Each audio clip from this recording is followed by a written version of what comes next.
딸내미가 5학년 때, 초등학교 5학년 때 이모가 와가지고 50불을 줬어요. 지금부터 한 10년 훨씬 전이죠. 제 생각에는 저 애가 50불은 너무 많을 것 같아서 협상을 했어요, 딸하고. 내가 잠시 50불을 맡을 테니까 내가 나중에 돌려주겠다. 그랬더니 아빠가 달래니까 줘야 되잖아요. 그 다음에 지 엄마한테 뭐라고 했냐면 그렇게 얘기하더래요.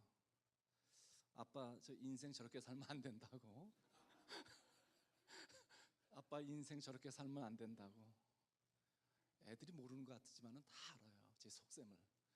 그 중에서 일부분은 제가 가지려고 했거든요, 사실은요. 사실 뭐 몰라서 앉아 있는 게 아니시잖아요. 다 아시잖아요, 그죠? 재직이 뭔지 뭐 다 경험하셨고. 아까 목사님 아끼는 후배인데 부탁을 할 때 제가 좀 이렇게 선뜻 아멘하고 오는 마음은 아니었어요. 왜냐하면 늘푸른 선교교회가 아직 교단에 가입이 안 돼 있고, 저는 이제 KPC 해외 한인 장로회 소속된 노회에 속한 교회 이제 목사로서 이게 잘못하면 목사님한테 누가 될까 봐 사전에 무슨 이게 오가는 게 있지 않았나, 그런 혹시 성도들이 그런 마음 갖지 않을까 하는 염려가 좀 사실 있었어요. 근데 그걸 떨쳐버리고 제가 노회에서 우리 재직들을 교육하는 다음 주부터 또 저쪽 무리에타에 있는 교회 또 가게 되고요. 그 다음 달에는 또 저쪽 과테말라, 지난해에는 멕시코 몬테레이, 그러니까 저희 교단이 그 사방에 퍼져 있기 때문에 이 재직 수련회를 이렇게 다녀옵니다. 그래서 만나서 반갑고요. 오늘 나눠드린 자료 가운데 실어서는 안 될 자료가 실렸어요. 그게 이제 3페이지부터 7페이지의 자료는 제가 나름대로 이렇게 인터넷 들어가서 뽑은 자료도 있고, 그거는 이제 제가 설명하기 위한 건데 제가 보낸 거 그대로 실으신 것 같아요. 맨 첫 자료 2페이지 한번 잠깐 보시겠을까요? 2페이지 참고 자료 2라고 돼 있죠. 제가 늘 그 세미나 할 때 이거 먼저 질문합니다. 성도들, 우리 재직들한테, 훈련받는 분들한테 지금까지 생각해왔던 것들에 대한 한번 답을 써보라 합니다. 1번이 뭡니까? 같이 한번 읽어볼까요? 교회란 무엇이라고 생각하십니까? 내가 지금까지 생각하고 또 믿어왔던 그런 교회에 대한 내 견해, 내 오피니언 한번 써보라. 교회란 뭐냐?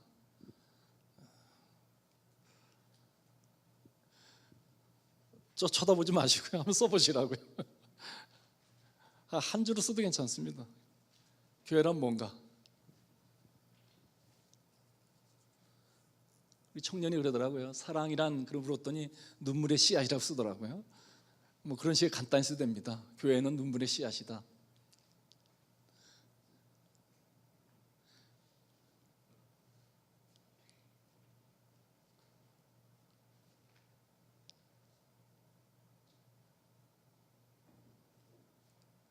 두 번째요, 같이 읽을까요? 시작.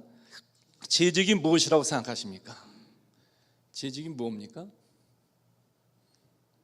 이 오피서로, 영어로 이제 번역을 오피서로 이렇게 번역되는데 재직이 무엇입니까?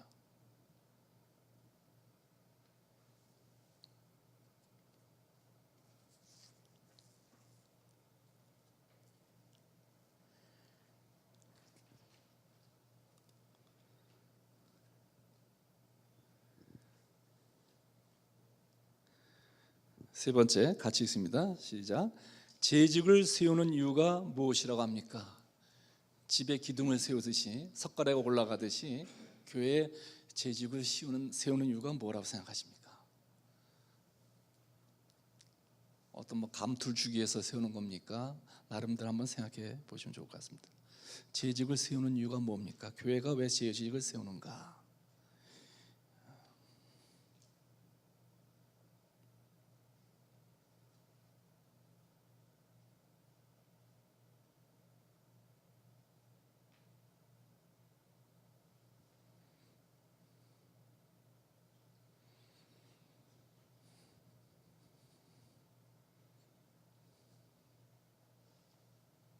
네 번째 같이 읽습니다. 시작. 재직이 해야 할 일이 무엇이라고 생각하십니까? 가정에 부모가 있고 자식이 있듯이 부모가 할 일이 있고 자식이 할 일이 있는데 교회에서 재직이 해야 될 일이 무엇이라고 생각하십니까?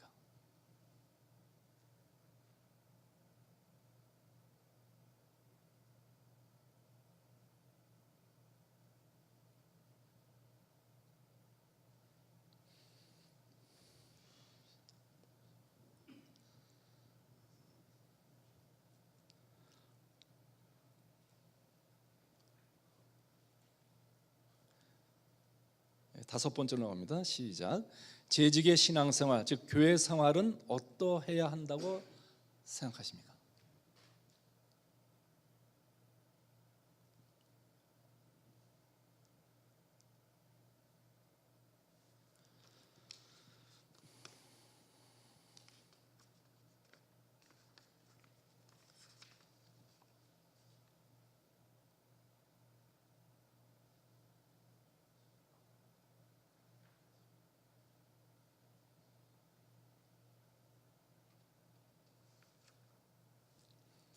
제 끝으로요.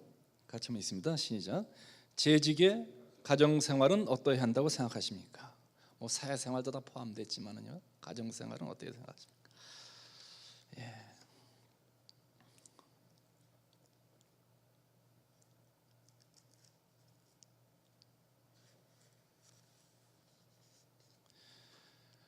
예, 감사합니다. 같이 생각해 주셔서. 제가 우리 교단 노회에서 이 재직 교육 세미나 할 때는 9시간 합니다. 그러니까 3번에 걸쳐서 3시간씩 9시간을 하는데요. 이틀에 2번에 걸쳐서 제가 어떤 지식 전달이라기보다도 우리가 알고 있는 걸 다시 한번 리마인드하는, 다시 한번 생각하는 그런 계기가 됐으면 해서 지금도 질문을 던져봤습니다. 시작하기 전에 제가 2가지 질문 좀 드려보면 좋겠어요. 하나는 내 교회가 있습니까? 내 교회가 있습니까? 이 말은 뭐냐면 내 교회가 있는 교인. 맨 앞장에 한 실례를 김영숙 사모가 쓴 책에서 나온 거를 발췌했습니다만 이분은 장로님입니다. 제가 거기는 장로님은 직분을 안 썼지만은 22년 동안에 몇 번 옮겼다고요?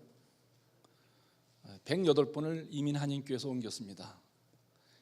그래서 1년 평균 따져보니까 이분이 5번을 옮겨야 되고 실제 이야기를 쓴 글인데요. 이 글을 보면서 정말 내 교회가 있는가?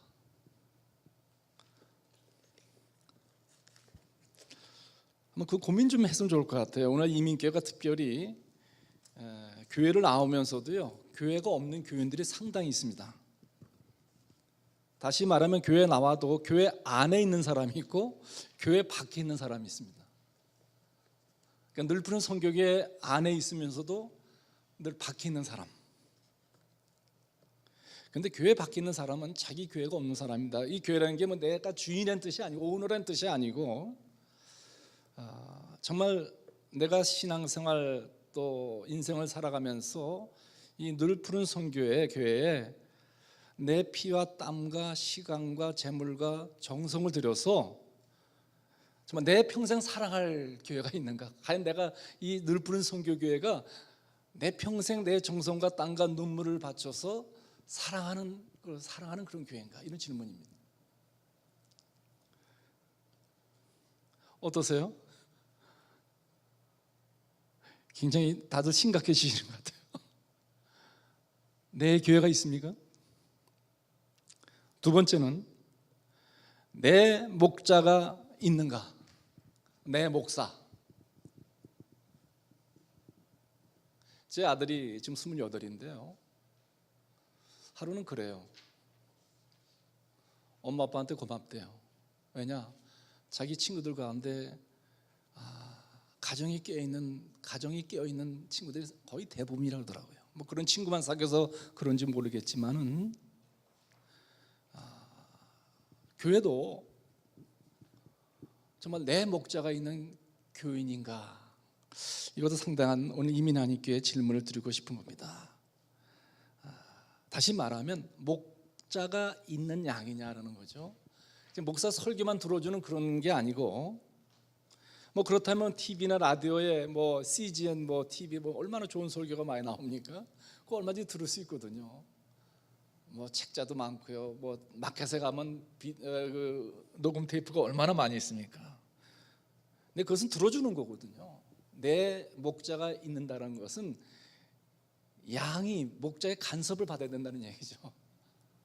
그렇죠? 목자의 간섭을 받지 않으면은 자기 목자가 아니죠. 그게 안 될 때 이제 서로 이제 불편한 관계가 돼서 22년 동안 100여 번을 교회를 다니는, 물론 나름 사정이 있겠지만은 이 두 가지 질문은 제가 세미나 할 때마다 늘 던지는 질문입니다. 내 교회가 있는가? 내 목자가 있는가? 그런 질문을 첫 시간에 좀 심각하게 질문 드리면서 우리 그 한번 저 교재 볼까요? 제가 질문 던진 그 5, 6가지는 그 뒤에 2페이지부터 7페이지까지 있으니까 나중에 한번 참고하시고요. 우리가 같이 이틀 동안 같이 공부해야 될 그런 내용들입니다.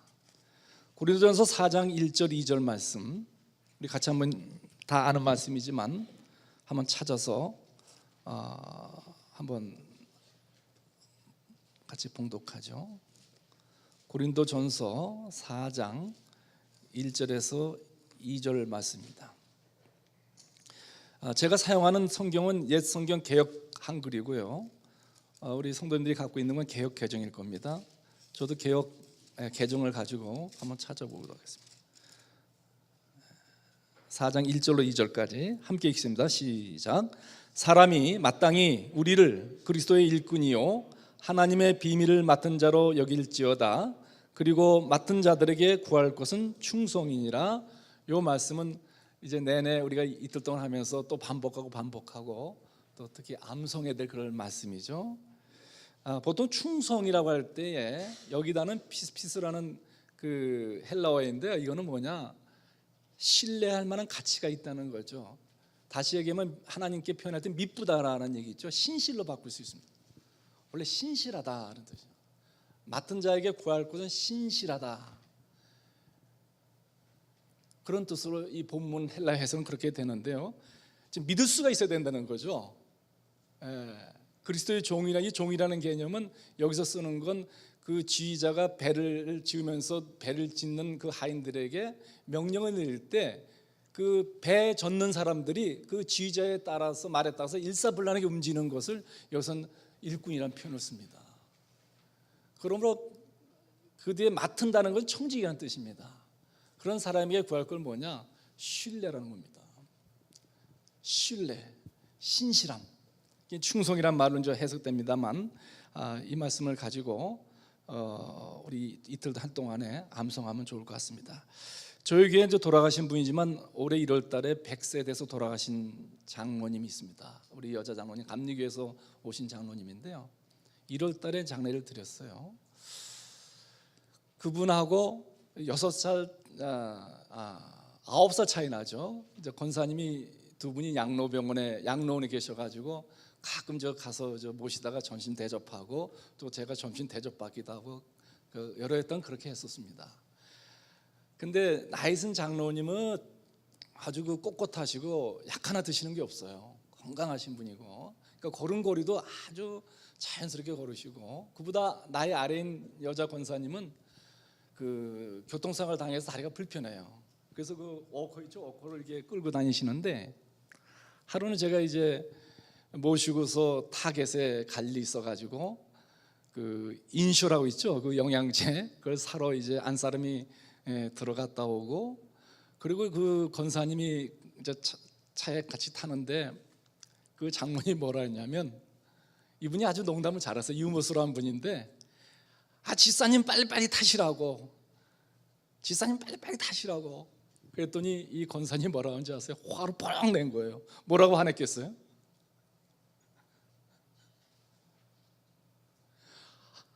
아니 장로님, 하나님이 내게 주신 직분이 권사인데 왜 날 집사로 부르냐고 그런 말 하시더라고요. 그게 아무것도 아닌 것 같은데 이분은 늘 평소에 하나님이 내게 주신 직분이 권사라는 거, 하나님이 내게 이 직분을 주셨다는 거. 근데 왜 장로님 나한테 집사라 부르냐고. 하나님이 내게 주신 직분, 이게 재직이거든요. 그런 마음이 있을 때 우리가 주어진 일들을 잘 감당하지 않을까. 이제 본론으로 들어갑니다. 여러분 나눠주신 책자,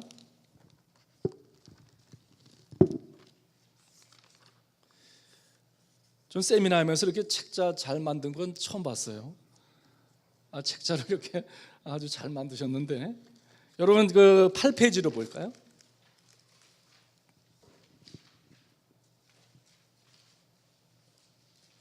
그럼 땡큐. 아주 센스가 있으시네요. 고맙습니다. 전도사님이세요? 목사님이세요? 죄송합니다. 하나님이 내게 목사로 주셨는데 제가 전도사로 불러서 굉장히 기분 나쁘죠? 그런데 전도사 할 때가 좋아요, 사실은.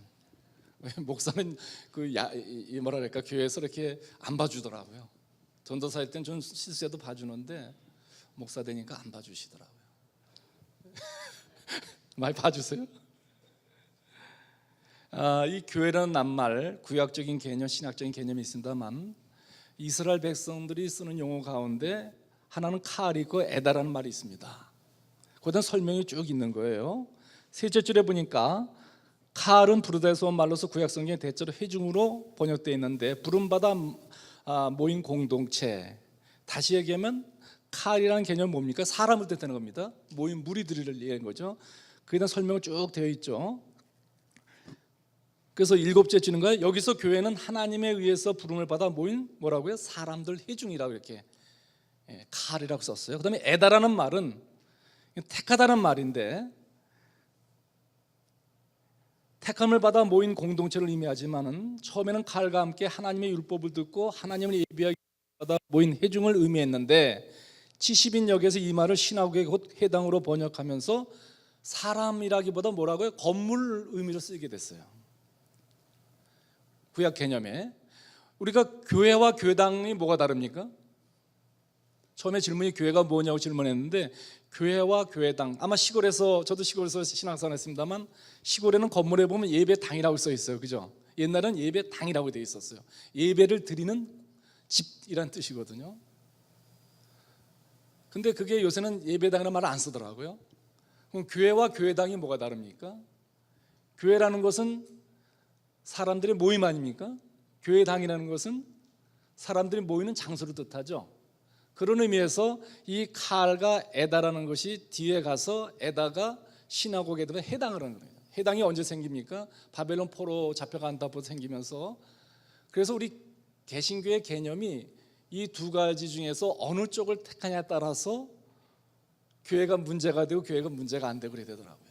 근데 신약에 들어와서 예수님께서 마태복음 16장 이제 18절에 그 베드로의 그 16절에 유명한 고백이 있죠. 세상 사람이 나를 뭐라고 하느냐? 그때 예수님이 너희는 나를 누구라 할 때 베드로가 한 말 있죠. 뭐라고 했죠?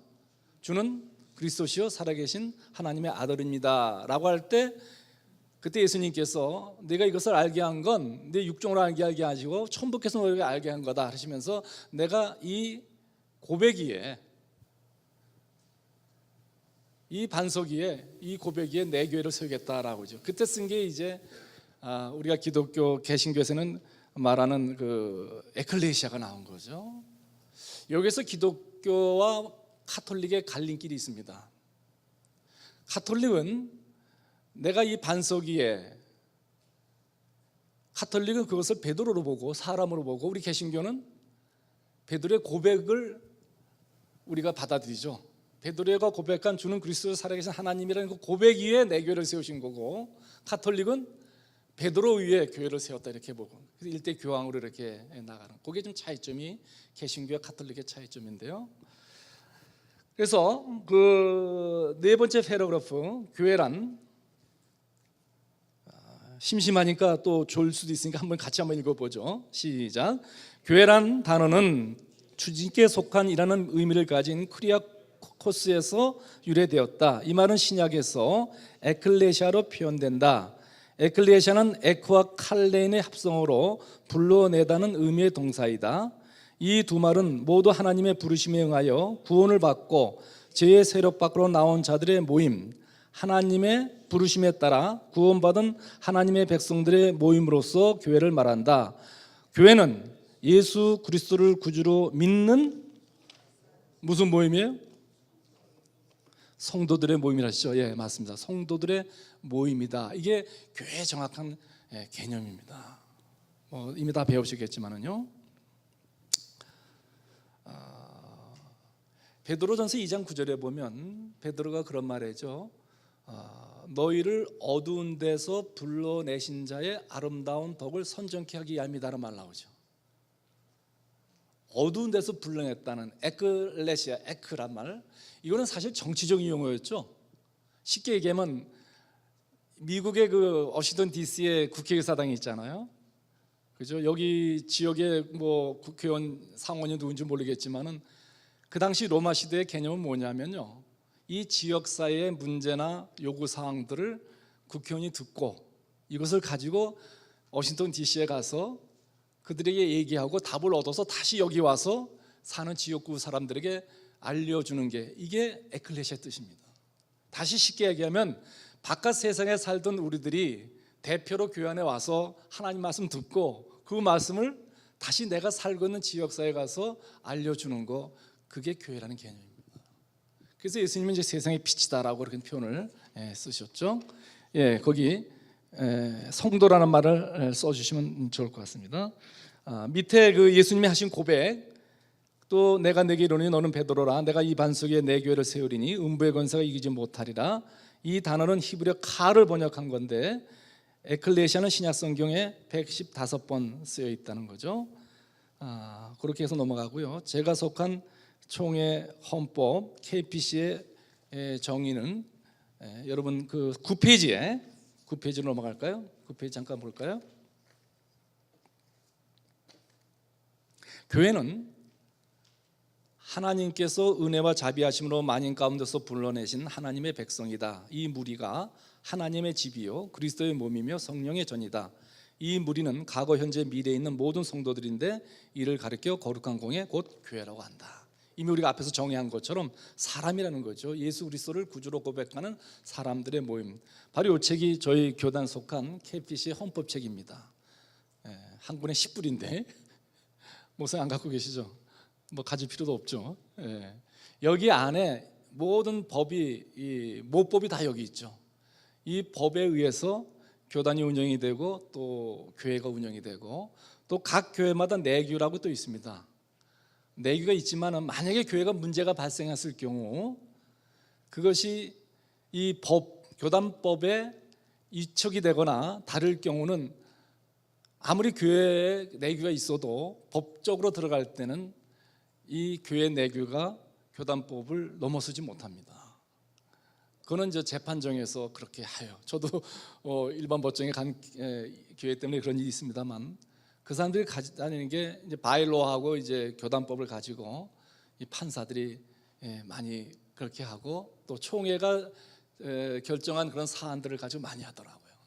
그래서 교단에 들어간다는 것은 교회가 보호를 받고 또 목회자가 때로는 보호도 받기도 하고 세상에서 보호도 받는, 그래서 헌법에 의해서 질서가 유지되는 그런 교단법이 있습니다. 신명기 26장 2절에 보면 이렇게 되어 있습니다. 내 하나님 여호와께서 그의 이름을 두시려고 성소를 택하셨다 그랬습니다. 하나님께서 처음에 이스라엘 백성들에게 출애굽기에 성막을 주시는데 하나님이 왜 이스라엘 백성들에게 성소를 허락했냐? 그 옆에다 써놓으세요. 신명기 26장 2절.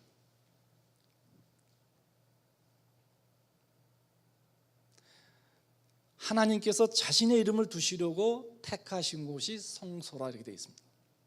네 하나님 여호와께서 그의 이름을 두시려고 택하신 곳이다. 그래서 성소에 가면 하나님을 만날 수 있는, 그래서 이스라엘 백성들이 바벨론 포로로 잡혀갔을 때 뭘 회개했냐면 자기들이 하나님의 성전을 소홀히 했다는 것하고 하나님의 말씀을 무시했다는 것, 이 두 가지 때문에 회개하면서 나중에 하나님이 허락하신 게 회당 신학교가 나중에 허락이 된 거죠. 첫 번째 1번, 교회는 뭐뭐라는 이미지다. 헌법을 가지고 제가 이럽니다. 첫째, 하나님의 백성이라는 이미지다. 좀 써놓으시겠어요? 심심하실까 봐 가끔 가로 안에 쳐놓는 걸 했습니다. 교회는 뭐라고 했습니까? 하나님의 백성이라는 이미지다.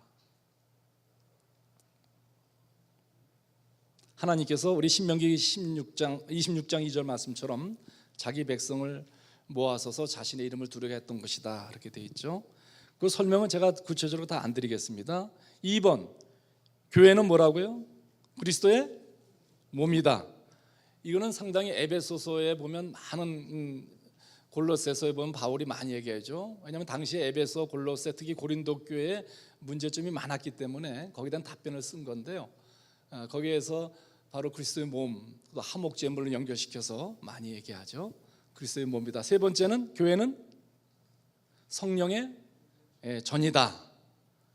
성령이 내주하시는 곳이다. 그래서 맨 끝에 교회는 누가 세우신 기관이에요? 하나님이 세우신 기관이다. 그래서 교회의 주체는 목사도 아니고 장로도 아니며 평신도도 아니다. 교회의 주인은 예수님이시죠.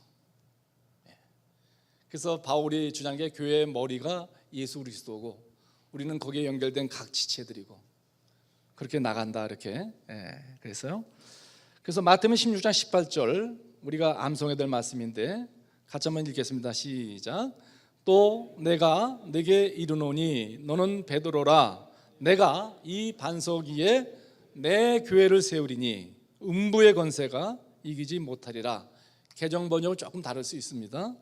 여기서 중요한 게 뭡니까? 내 교회를 세우겠다. 교회는 주님의 교회다. 그러니까 바울이 교회의 머리는 예수 그리스도시다. 머리에 의해서 다 모든 것이 명령이 내려가지 않습니까? 그럼 이 교회가 할 일이 뭐냐? 지금 교회론이 정립이 되지 않으면 왜 교회를 나오는지 분명한 그 교회관이 쓰지 않으면 문제가 많습니다. 그래서 교회관에 대해서 지금 말씀드리니까 지금 힘드시더라도 서론 부분을 넘어가죠. 그럼 교회가 할 일이 뭐냐? 크게 5가지를 얘기하죠.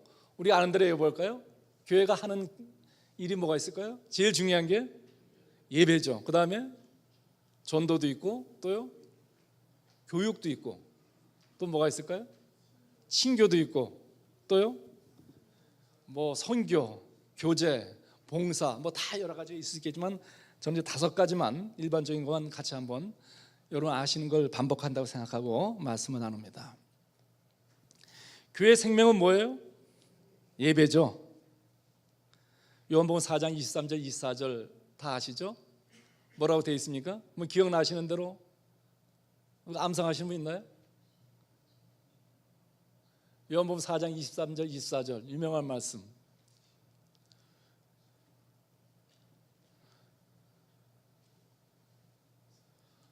저도 생각이 안 나서 그렇습니다. 하나님은 그렇죠. 이게 나오면 다 알고 계시는데 3일 전에 우리 권사님 전화가 왔어요. 지난주에 재직하면서 목사 안수 세우신 분이 있어가지고 이분이 성악을 전공했어요. 그 재직해서 통과하면서 그 시간에 권사님이 질문한 거예요. 전사님 좋아하는 성경 말씀이 뭡니까? 그 다음에 좋아하는 찬송이 뭡니까? 그걸 불러달라는 거예요. 그래서 그분이 불렀어요. 그런데 한 3일 지난 다음에 전화가 와서 주일 지난 다음에 목사님 그때 전도사님이 불렀던 찬송가가 뭡니까? 저도 생각이 안 나는 거예요. 너 예수께 조용히 나가. 그 기도성 있죠? 기도에 대한 그 찬송가. 너 예수께 조용히 나가. 그거 아니냐고. 근데 그게 아니래요. 첫 가사가 생각이 안 나는 거예요. 첫 가사가 어떻게 됩니까? 우리 권사님들 너 예수께 조용히 나가. 이건 생각이 나는데 첫 가사가 그게 아니라는 거예요. 그러면서 목사님 찾아서 좀 알려주세요. 별거 다 물어보시더라고요. 그 제가 나중에 정해나면서 저희 권사님 그게 기도에 대한 그 노래 그 앞제목이 있어요. 거기서 한번 찾아보시고 저도 찾아서 알려드렸지만은 첫 가사가 그렇게 시작해요. 주 예수께 조용히 나가. 그래 나가죠. 이제 생각나시죠? 이게 우리의 기억력이에요. 제가 뭐 얘기하려다 이 얘기인지 모르겠어요 지금요. 성경 말씀 우리가 생각이 안 나. 다 알고 있는데, 하나님 영이시니 예배하는 자가 신령과 진정으로 예배할지니라. 우리가 다 좋아하는 말씀이고 이오는 말씀이죠. In spirit, in truth. 왜냐하면 하나님은 영이시기 때문에. 그러니까 이 공간에 우리가 다 성령의 또 전이기 때문에 성령 영으로 이제 하나님과 교통하는 거 아닙니까? 그래서 예배라는 것은 내 영과 하나님의 영이 만나는. 그래서 예배라는 게 주님도 그러시면 두세 사람이 모인 곳에서 내가 함께 하겠다. 참 중요한 말씀이죠. 그런데 요새는 예배를 굉장히 소홀히 하고요. 이미 돌아가신 조유교회 어느 분이 그러시더라고요. 이분이 서해의 대가고 그런 분인데 하루는 그래요. 여기 있는 오레니카 우리 얼바에 있는 큰 교회를 얘기하면서 너무 요새 예배가 촐랑된다 그런 표현을 쓰더라고요. 너무 촐랑된다는 거. 누구 앞에서요? 하나님 앞에서. 하나님 앞에서 너무 촐랑된다는 그 표현을 제가 굉장히 간직하고 있어요. 돌아온 지 3년 되신 분인데 너무 예배가 촐랑된다. 하나님 앞에서. 목사로서는 그 말이 굉장히 저한테 계속 남아있어요. 신령과 진정으로 드리는 예배가 하여튼 어떤 예배일까? 내가 즐거워하는 것과 하나님이 즐거워하는 건가? 촐란된다는 말을 제가 나름대로 분석해 볼 때 이건 감정에 호소하는 예배다. 자기 감정에.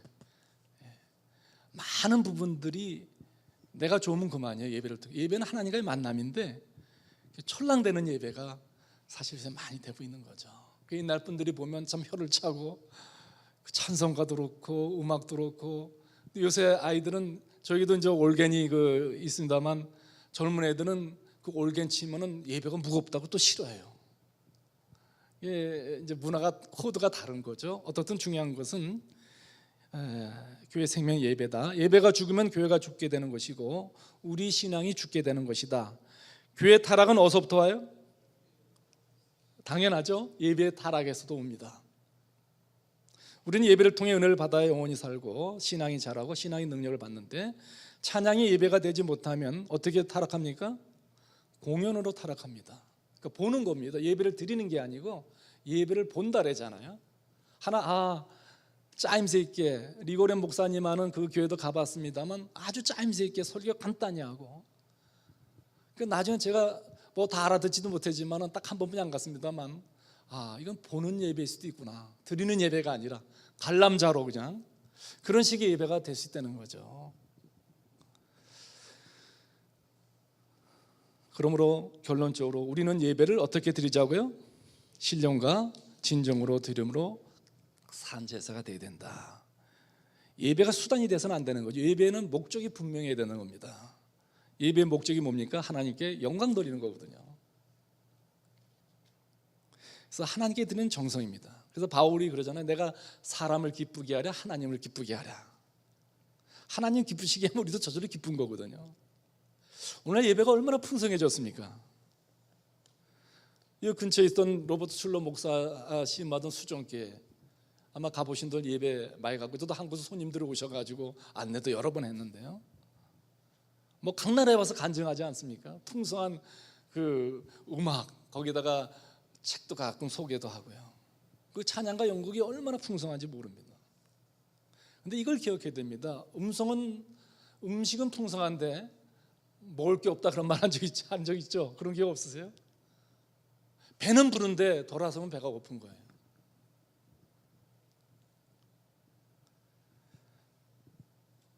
어떤 집사님이 교회에서 집사 직분을 받았는데 교회 가서 예배 드리는 걸 굉장히 좀 힘들어 했대요. 그러니까 주일만 되면 이 핑계 저 핑계 되는 거예요. 당신만 갔다 오라고. 그러면서 여보 오늘 당신 나하고 우리 가족의 대표로 당신만 가서 예배 드리고 오라고. 그리고 안 가고 이제 낮잠 자는 거죠. 그럴 때도 있잖아요. 피곤할 때가요. 당신은 대표로 교회 가고 난 대표로 집에서 남아서 집 볼게. 그래서 아내 혼자 보냈어요. 피곤하다 보니까 낮잠을 자다 보니까 꿈을 꿨는데 꿈속에서 자기 아내하고 청문문에 앞에 이르게 됐대요. 그 청문문에 지킨 천사가 묻더래요. 두 사람이 부부시죠? 그러면서 하는 말이 대표만 천국에 들어오시면 됩니다. 이건 만든 얘기겠죠, 그죠? 네? 대표 한 분만 들어오시면 됩니다. 아주 소스라치게 꿈을 깨고서 일어나고서 그 자리에서 무릎 꿇었다는 그런 얘기를 이렇게 글을 보면서 예배는 나하고 부인하고 남편은 상관이 없어. 나하고 하나님 관계죠, 그죠? 두 번째, 교육입니다. 교회의 사명은 어디에 있습니까? 교육에 있습니다. 교육을 통해 교회가 올바르게 되고 교육을 통해 우리의 신앙이 올바르게 됩니다. 교육을 통해서 하나님을 올바로 알게 되고 교육을 통해서 우리의 사명을 올바로 갖게 됩니다. 내게 가르친 자가 없으니까 내가 어떻게 알겠냐고 이디오페 내시가 예루살렘에 왔다가 돌아가면서 빌립에게 한 말이죠.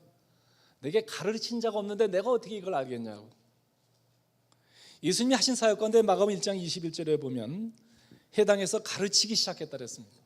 그런 성경 교절을 쭉 써놓은 겁니다. 마가복음 9장 35절에도 보면 그런 말씀이 있고요. 그런 거는 나중에 더 찾아서 하시면 좋을 것 같습니다. 세 번째, 전도. 제가 어렵게 좀 썼어요. 어렵게 썼지만 쉽게 쓴다고 풀어 썼는데 같이 한번 읽어볼까요? 시작. 전도는 예수를 만난 사람이 예수를 만나지 못한 사람에게 내가 만난 예수님을 알려서 예수님을 만나게 해주는 것이다. 그러므로 전도는 반드시 뭐가 있어야 돼요? 전하는 자가 있어야 됩니다. 여기서 내가 만난 예수, 남이 말하는 예수가 아니라 내가 만나서 내가 경험하고 내가 예수로 말미암아서 받은 은혜를 전하는 거거든요. 그 단재 신채호 선생이라는 분이 있습니다. 우리가 고등학교 때 대학 이력서 볼 때 역사는 무엇이뇨? 역사는 아비아의 투쟁이다. 이것을 말한 역사자가 누구냐? 시험에 났었어요. 단재 신채호 선생이라고. 요새는 뭐 국사도 없어졌다고 그래요. 역사 공부 안 시킨다고. 그분이 그런 말을 했더라고요.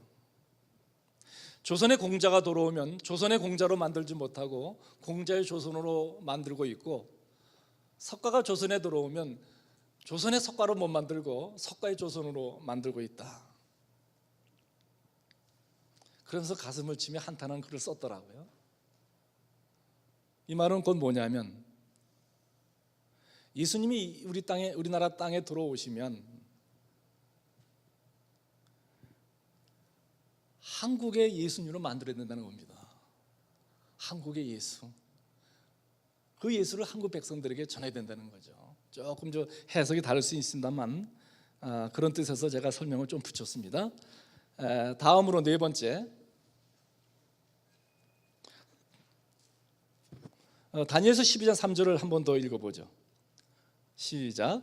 많은 사람을 옳은 대로 돌아가게 한 자는 별과 같이 영원토록 비추리라. 표준 세번역에서는 많은 사람을 옳은 길로 인도한 사람은 별처럼 영원히 빛날 것이다. 구약 성경이 이렇게 기록이 되어 있습니다. 그러니까 영혼을 구원하는 게 참 큰 일이죠. 기쁜 일이고 상이고. 그래서 세 가지 원칙을 전도에 했는데 제가 이걸 쓴 거는 그 이예수 씨가 쓴 황금 비늘이라는 책이 있어요. 혹시 읽어보시면 있어요? 황금 비늘, 오래전에 나온 책인데 이분이 원주에 있으면서 그 낚시하는 걸 이렇게 쭉 쓰면서 낚시 얘기를 하는 게 책에 나오더라고요. 거기서 힌트를 얻었는데 우선 낚시하는 분들이 좋아하시는 분 있으면 한번 답 적어보죠. 첫째, 전도할 때 뭐가 분명히 됩니까? 전도할 대상, 그죠? 그분이 그래서 낚시할 때는 낚시할 대상이 분명히 돼요. 민물고기냐 바닷고기냐. 그래서 낚시에 그 미끼도 다르고 낚시 바늘도 달라진대요. 대상이 분명히 된다. 전도할 때 예수님의 전도 대상은 목자 없는 양이었죠. 그래서 여리고까지 가서 삭개오를 만나시고 그 한 사람 찾기 위해서 대상이 분명히 됩니다. 두 번째, 전도를 하기 위해서 뭘 해야 될까요? 준비를 해야 되죠. 아마 낚시 좋아하시는 분은 금방 생각날 겁니다. 좋은 장비가 필요합니다. 우리에게서 가장 좋은 장비가 뭘까요? 장로님, 안장로님. 말씀, 또요. 좋은 거 다 넣으면 돼요. 기도. 지금 말씀과 기도죠. 그리고 우리의 삶, 말씀잖아요. 우리의 삶이 전도의 좋은 장비죠. 아까 우리 딸 얘기했지만은 우리 아들이 한 얘기, 저는 거기에 늘 뭐랄까 무기가 없어요. 목사가 그러면 돼, 이런 말을 우리 아들이 잘 써 저한테. 아직 그 나이 안 됐죠? 하고 있어요, 큰애가. 목사가 그러면 돼, 이 말이 저한테 아주 무기예요. 그래서 어제 그저께 둘이 앉아 30분 대화를 했어요. 대화를 통해서 목사가 그럴 수 있다. 왜? 아버지이기 때문에. 그죠? 아버지 역할을 못할 때가 많거든요. 아무리 목사지만 집에서는 아버지고 아내 남편인데 못할 때가 있거든요. 가장 좋은 장비 나의 삶입니다. 등불을 켜서 산 위에 들어라 했잖아요. 너의 행실로.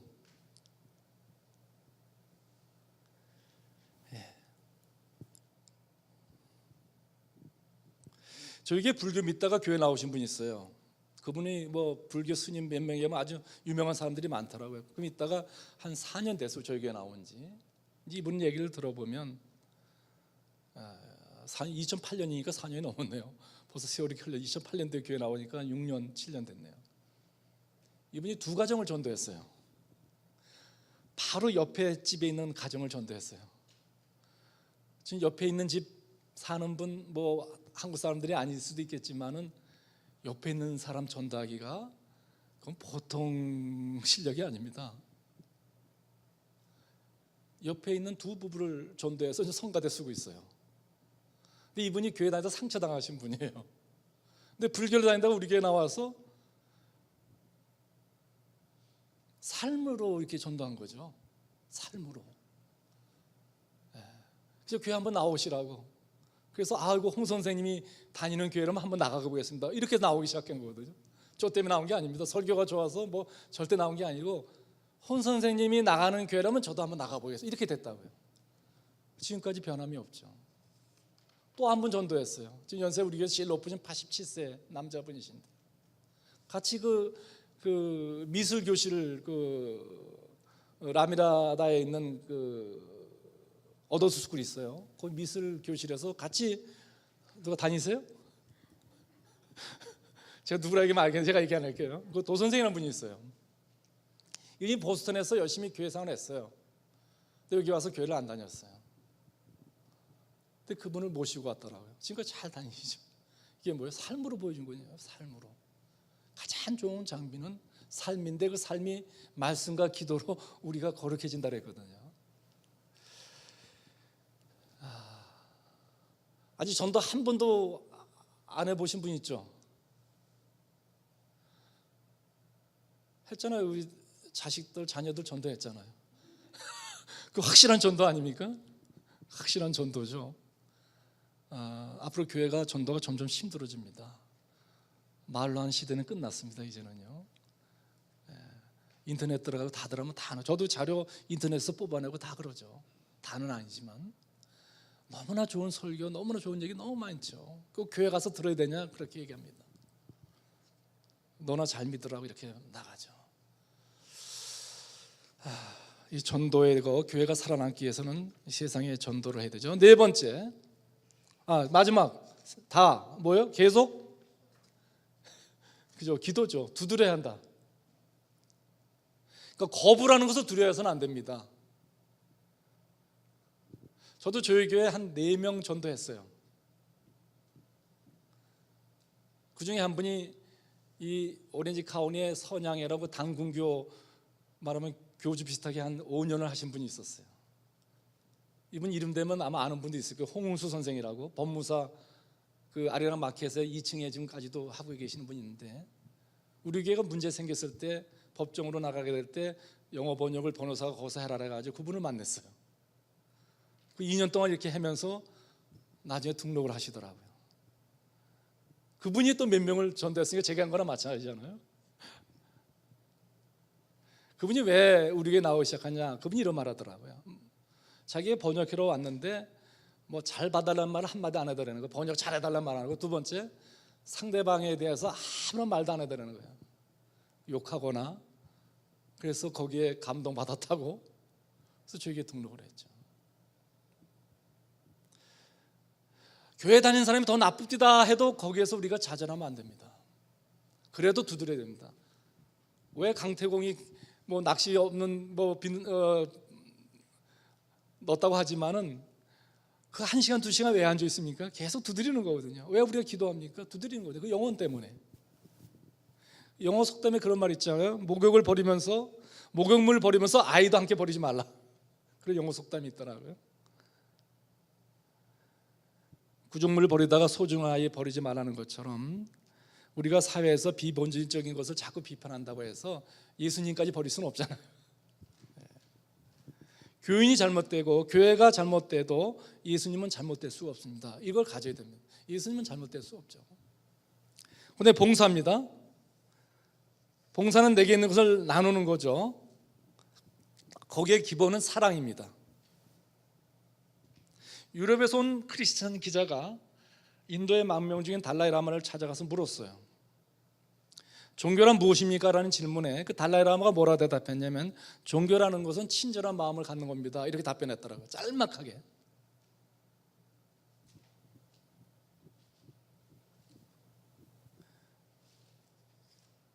모든 봉사의 기본은 사랑입니다. 주님을 그걸 보여주셨죠. 그때 5번째 교제 같이 읽어봅니다. 시작. 교회를 하나로 이어주는 것이 바로 교제 친교입니다. 교제이다 친교이다.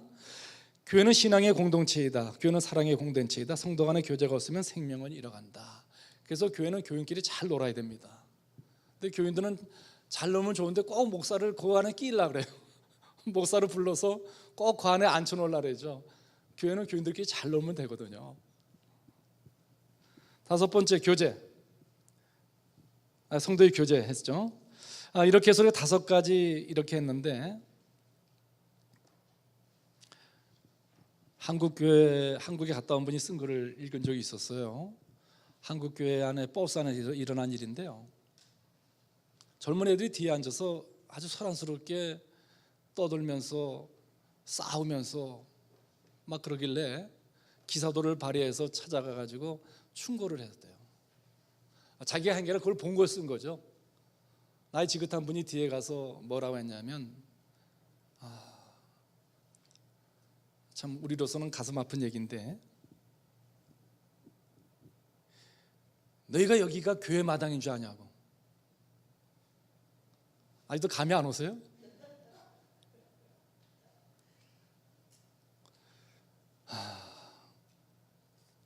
제가 그거를 이렇게 읽으면서 여기가 교회 마당인 줄 아냐? 교회는 싸움터가 아니잖아요, 그죠? 우리의 싸움터는 세상이에요, 교회가 아니고. 근데 교회에서 다 싸우다 힘을 다 빼버리니까 나가서 싸울 힘이 없는 거예요, 세상에 가서. 교회는 성도의 교제가 이루어지고 아름다운 사귐이 있는 것이고, 교회는 한인의 모임이 아니잖아요. 종친의 모임도 아니고, 동창회도 아니고, 친목회도 아니고. 예루살렘 교회가 모여서 한 일이 뭡니까? 오늘 보면 2장 46절 47절 여러분 써놓지 않았지만은 제가 대신 읽을게요. 날마다 마음을 같이하여 성전에 모이기를 힘쓰고 집에서 떡을 떼며 기쁨과 순전한 마음으로 음식을 먹고 하나님을 찬미하며 온 백성에게 칭송을 받으니 주께서 구원받는 사람은 날마다 더하게 하시니라. 만나서 대화를 하고 음식을 나누고.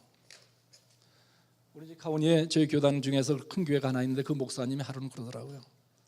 자기네 교회 구역장을 이렇게 세워서 남자 집사님을 세웠는데 구역 예배 딱 끝나니까 잔치판이 벌어진 거예요. 무슨 잔치요? 진짜 주님은 안 모시고 다른 주님을 모신 거예요. 웃으시는 분은 뭔가 경험이 있으신 것 같아요. 왜 웃으셨어요? 어떤 숫자인데? 숫자요? 예. 그래가지고 맥주를 이렇게 아주 파티를 걸려가지고 그냥 해롱해롱하게 만들었대요. 그래서 그 구역장 집사님 불러가지고 목사님이 아니 모여서 성경 가르치고 그랬더니 웬 그런 다른 주님을 가르쳤냐고. 근데 한국 교회가 지금 그렇게 돼가고 있더라고요. 다는 아니지만 오늘 술 마시는 것 자체가 나쁜 건 아니지만 아니 목사님 그래도 술 마셔야 교제가 이루어지 맨정신으로 어떻게 교제를 이룹니까? 한 잔 들어가야 그래도 풀어지고. 아니 그렇지 않습니까? 세상에서는 뭐 서로 잘못해서 한 잔하면 다 해결되는데 기독교인들은 술을 안 마셔서 서로 화해가 안 된다고. 죽을 때까지 가져간다 그런 말 우스갯소리 있으나만 그러면 교회 분위기가 자꾸 달라지죠. 마시고 싶으면 혼자 마시면 되죠, 그죠? 근데 교회가 그런 분위기로 나가게 되면 교회는 참 어려워집니다. 늘푸른 성교회는 그렇지 아니라 보고요. 이제 서론을 끝내고 이제 본론으로 들어갑니다. 잠깐 쉬어야 되나? 계속 해야죠?